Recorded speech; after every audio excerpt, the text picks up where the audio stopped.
We're in the midst of a transformation where our peers, communities, and workplaces are all really melding into one. Welcome to Reimagining Company Culture. My name is Christina Giuliano, she, her, and hers, and I am the Senior Partnerships Manager here at AllVoices.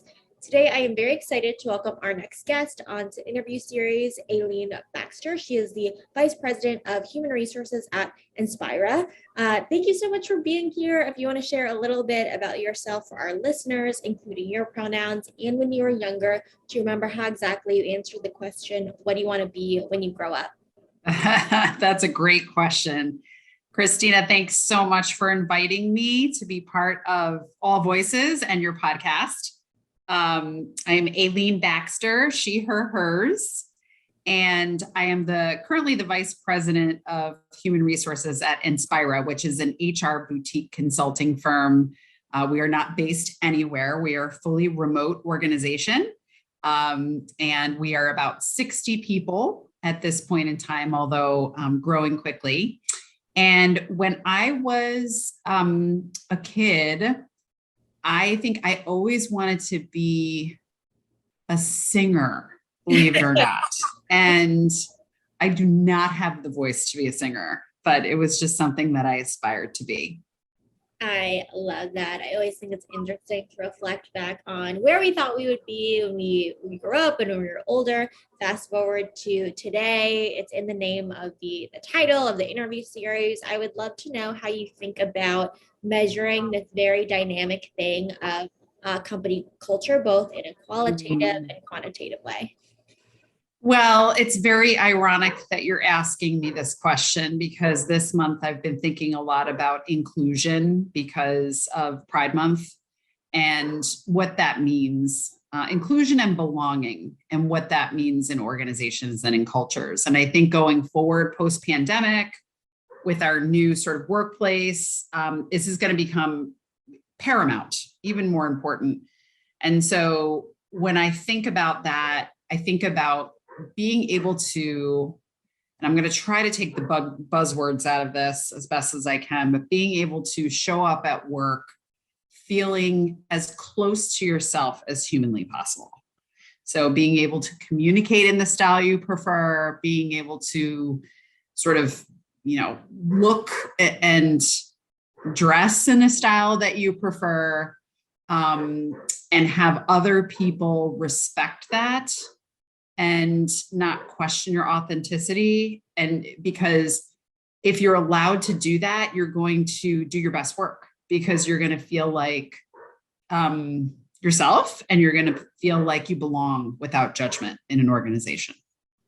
Absolutely. When you are working in kind of conditions in an environment where people are encouraged to communicate in the best way that they can and also kind of be empowered to do their work that they are doing, it's really important and doesn't just happen because you want it to. You have to intentionally set up that environment for your team as well. I know that your organization, along with AllVoices, is on Inc.'s 2022 Best Places to Work, which is incredible. Congratulations. Thank you. I would love to know, how would you describe your employer brand today and aspirationally where you would want it to be a year from now, knowing that nobody has a crystal ball, but kind of reflecting back on that? Yeah. So our brand today, we're very much values aligned with diversity, equity, inclusion, and belonging. So we're an LGBT owned firm. And that's just part of our values alignment. And then we actually have a consulting arm that specifically helps our clients with their own DEIB values in the workplace. So I would say that that's something that sort of is a thread through our entire brand for sure. And then the other piece of it that we have carried through over the past couple of years is just people first. We like to support people first organizations in terms of the HR consulting work that we do. As far as how we evolve over the next couple of years, I think we're trying to evolve with the times in that the workplace has become more employee-centric. In other words, employees have choice. They crave flexibility in how they do work, where they do work, who they do work with. And right now they have the luxury of being able to make those choices. And I don't think, even if we do enter, bear market, I don't think that's going to change. The talent shortage and the skills shortage that's come about over the past couple of years is not going to change overnight. So employee choice is so important. And if organizations want to retain employees, they're going to have to answer that call. They're going to have to make sure that their employees feel heard, valued, and provide them with the flexible choices that they need right now. Absolutely. I definitely agree that in these conversations as well, there's been an evolution of the employee voice. What does that mean? What are kind of expectations, nice to have, needs to have from your employer as well? And we know that there is research around that to show the changes that have been made, especially over the last few years. During the pandemic, 47% of employees reported that their stress was higher than anything they previously experienced in their career, and that's related to their job and just life in general. And only 37% agreed that their organization really understood what they needed, both in their personal lives and with their families. How do you fully kind of support your employees, knowing that there's a lot kind of always going on? Yeah, I mean, that's the age-old question. And with everything that's being thrown at us with public health and COVID and gun control and, the labor markets and all the changes that is happening, particularly in the US, you mentioned research, and Enspira actually partnered with Northwestern University to conduct some research on what employees desire in terms of total rewards going forward. So compensation, benefits, flexibility, et cetera. And one of the unique pieces that came out of the research is that we are in one of the only times in recent history, over the past 100, 200 years, where there are 5 generations actively working in the workforce. So the boomers all the way down to Gen Z. And so, what do all those people have in common? And based on the research, everybody was looking for some sort of flexibility in terms of how they got the work done, whether it was a shorter time or where they were, et cetera. So how do organizations take that into account, especially if they do have all 5 of those generations that work for them? And then if you think about, you can't just base it on generational differences alone, because everybody's an individual. Everybody has their own family life and their family structure and trauma and different things that happen to them. So employees are now listening more. So they're doing internal surveys of their employees to understand where they are, what stage of life are they at, what do they need, and considering more flexible benefits and total rewards that encompass the wide swath of their demographics within their organizations. So changes in benefits in particular have been something that our organization has been called upon to do a lot over the past couple of years. And that will likely stick around, because my prediction is the salary boom that's happened post-COVID, that's going to level off with the bear market. So flexibility and benefits are going to become even more important over the next year and a half. I think that's interesting that across all generations, flexibility is something that a lot of folks are craving as well, no matter what part of career or life you're into. And to ask the question of, what does that look like at your company? What does that look like at your organization? Continually having those conversations as more people join your team as well. And we know that a lot of folks have been looking internally, doing their research, making insights-driven decisions to improve upon the employee experience. Business as usual is out the window, and this is the way things always have been, has become not an acceptable kind of answer to looking at processes. I would love to know, what is something that you've innovated at Enspira, and what was the end result?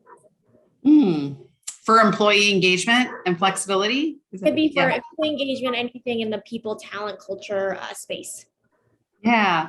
Well, the first thing I can think of, we're 100% remote culture. I mean, from the day Enspira was started by my CEO, Kurt Landon, who lives out in California, everybody's been 100% remote.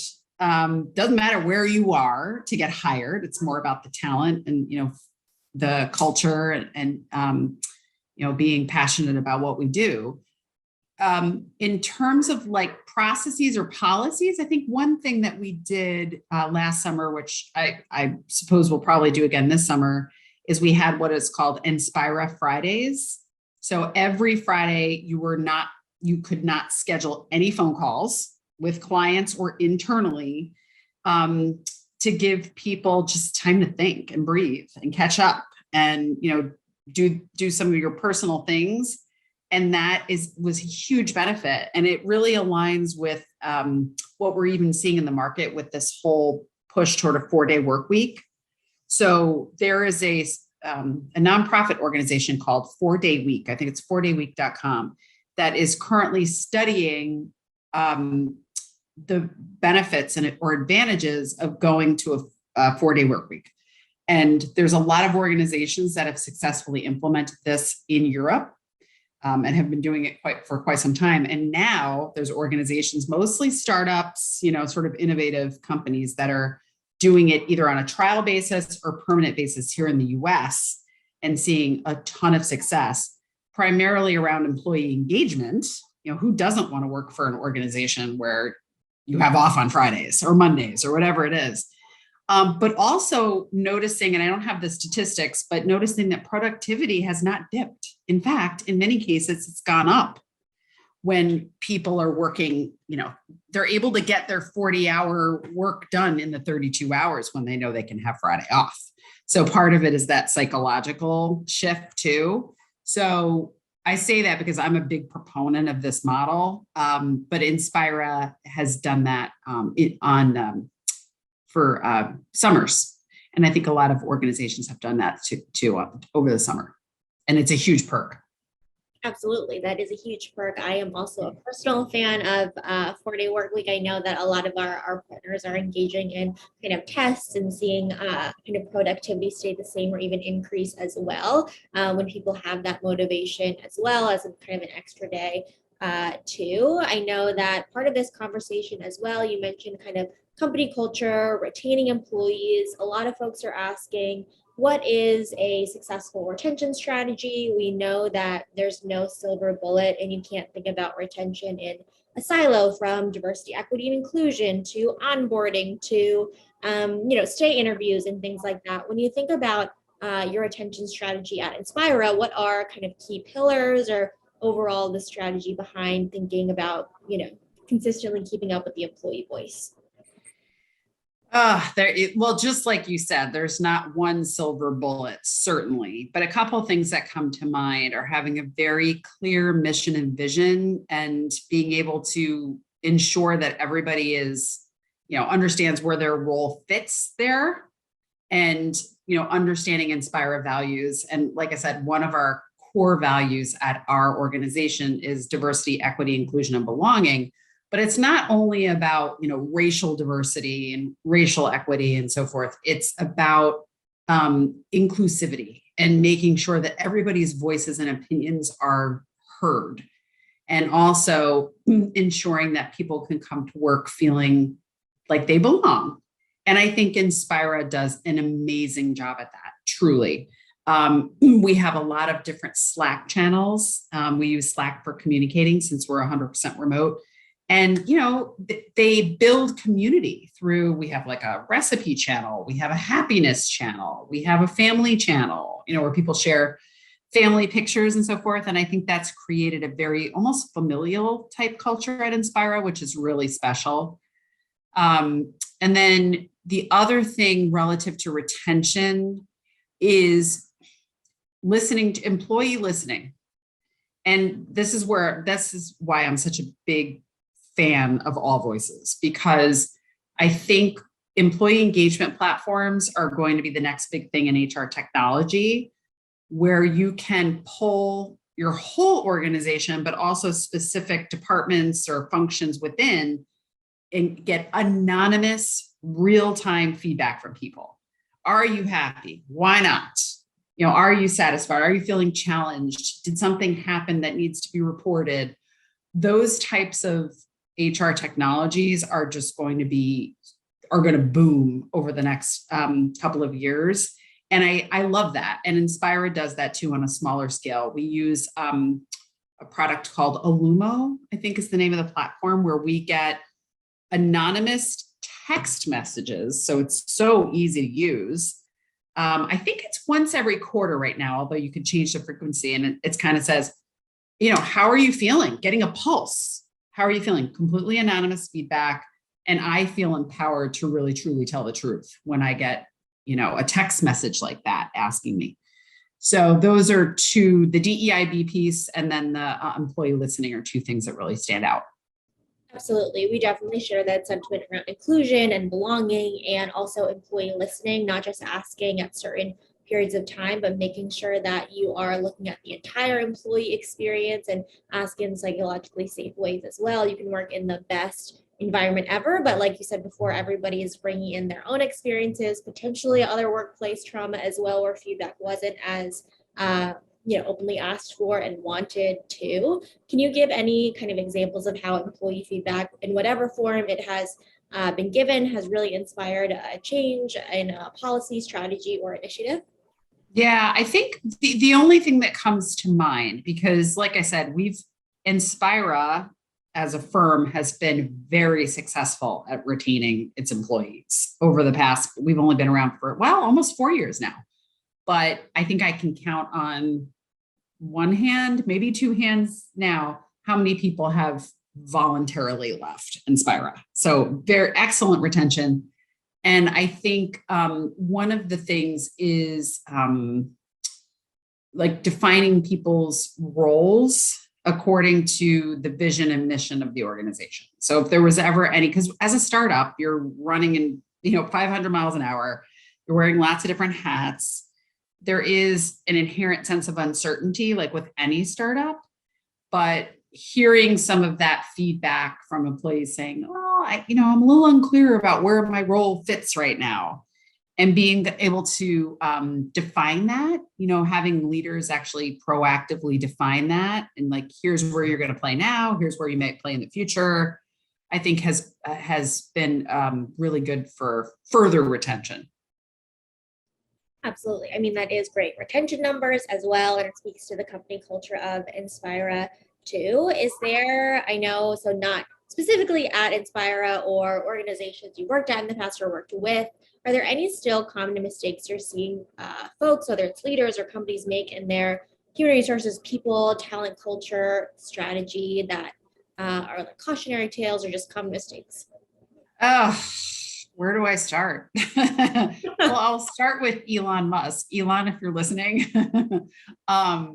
Yeah, I mean, you can't assume that your employee base is a one size fits all, situation. Everybody's got unique personal situations and needs and so forth.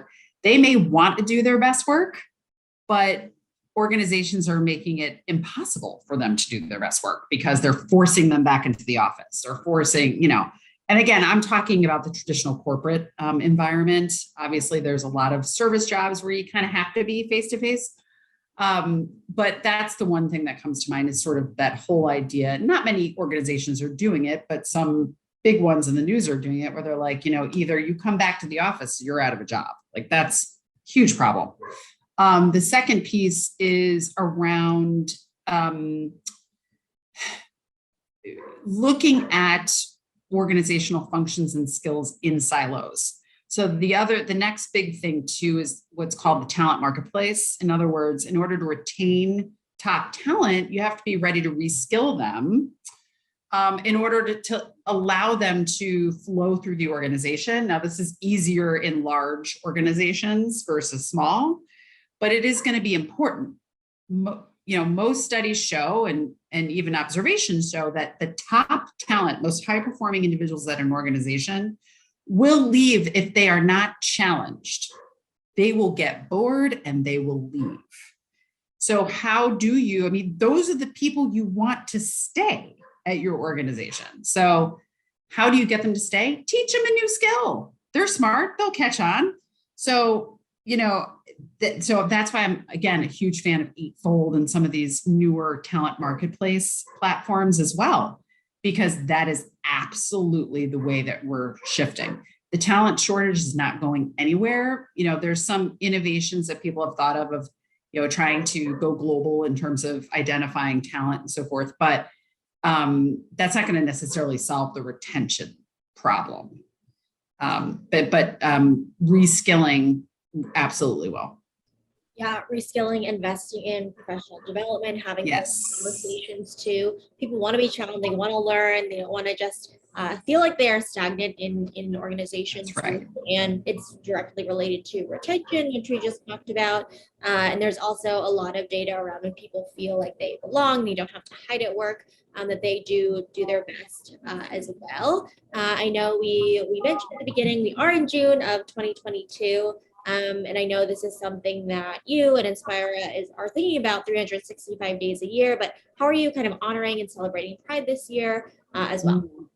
Yeah. So we have at Enspira a very, prideful culture, given that we are an LGBTQIA owned organization. We are running a campaign externally on LinkedIn where individual employees are kind of talking about or sharing our voice about how we're going to celebrate Pride Month. And so we're actually integrating that into our LinkedIn campaigns. And then we're actually having an internal event. I think it's next week, where our DEIB consulting team is actually going to do like a round robin where they're going to teach us a lot about equity and so forth.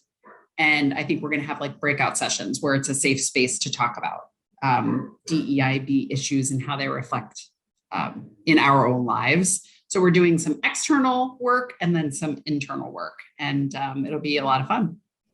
That's awesome. I love the internal highlights and external work as well, because I think that it should be a holistic strategy too. Yes. And something that is grassroots, but also supported by senior leadership, and it takes everybody as well. Is there anything that I didn't ask in our kind of time today that you want to share with folks who are listening, or maybe underscoring a couple kind of key takeaways around company culture, employee listening, what you kind of see happening over the next? I think it's just that as I do a lot of research on the markets, and so both the economic financial markets and also the labor markets, and we are entering a bear economy. Hopefully it'll be short and shallow, but you never know. But the labor market is not necessarily going to follow suit in terms, the unemployment is still very low. The skills and labor shortage is a real thing. So organizations, while they've had to deal with lots of attrition over the last couple of years because the market was booming, that's not going to change that much. So I think, really getting the best work out of the best people is going to be important. And the employee listening piece is really what I think is the most important piece. And that's why I think AllVoices is such an amazing platform. Aileen, thank you so much for sharing your insights from research and kind of feedback with us today. I appreciate it. My pleasure. Thank you, Christina. Of course. And as a reminder for folks who are listening, at AllVoices, we really believe in both employees and employers being seen, heard, and understood. I know it's a requirement for the business to really succeed overall. Have a great rest of your day, everyone.